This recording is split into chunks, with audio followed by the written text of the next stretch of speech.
Good afternoon, Noni. Hi there. First of all, can you tell me where and how did you come across this bear? Sure. I was on the big lakes, so Great Slave Lake.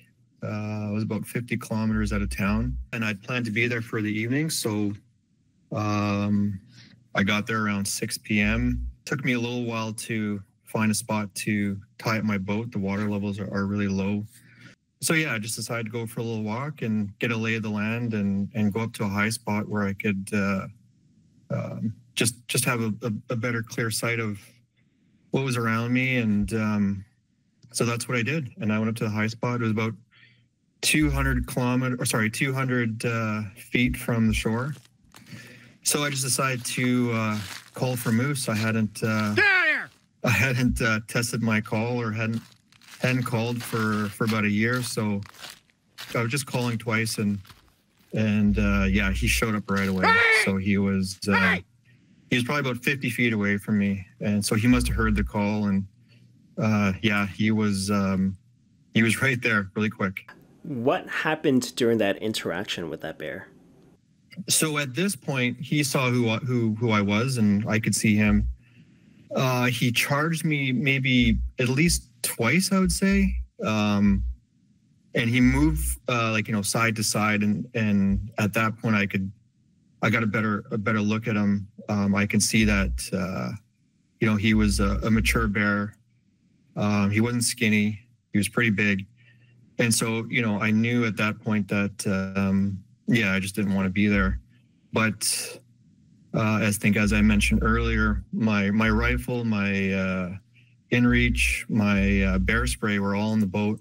So after he charged a few times, I stood my ground and I yelled at him pretty loudly.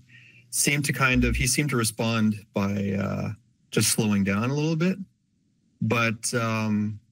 Yeah, he just kept coming. So at that point, I decided to try to make my way back down to the boat and back down the shore, but albeit just very slowly. And I think at that point I was very aware and just to remain calm. Hey! And hey! And so any time that he did kind of approach really, I guess swiftly or aggressively, then I'd just yell at him, and he seemed to respond a little bit, but again, he just kept coming, and so at that point, somewhere along there, I had my phone with me, so I just decided to film it. And did you have any training beforehand on how to conduct yourself in situations like these? No, I mean, most of my interactions with bears in the bush, it's either they don't really pay you any mind and they don't really, they don't really care, or if they do see you, then they kind of divert their attention elsewhere, and they just kind of, they luckily for me, they just, they're usually out of there pretty quickly. The approach is to be loud in bear country and to stand your ground and to not run away. And I was very conscious to be doing those things. And just finally, what do you think people can learn from your experience? Anytime you go into the bush, you have to be prepared, and some of those key things are being, having the right gear, having food, you can make fire,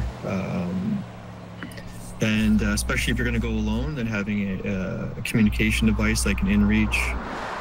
I travel with a rifle and bear spray, first aid kits.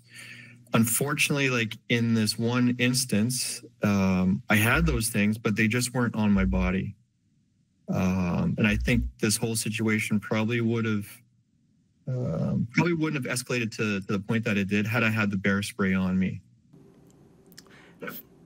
Thanks so much for sharing your story. Take care.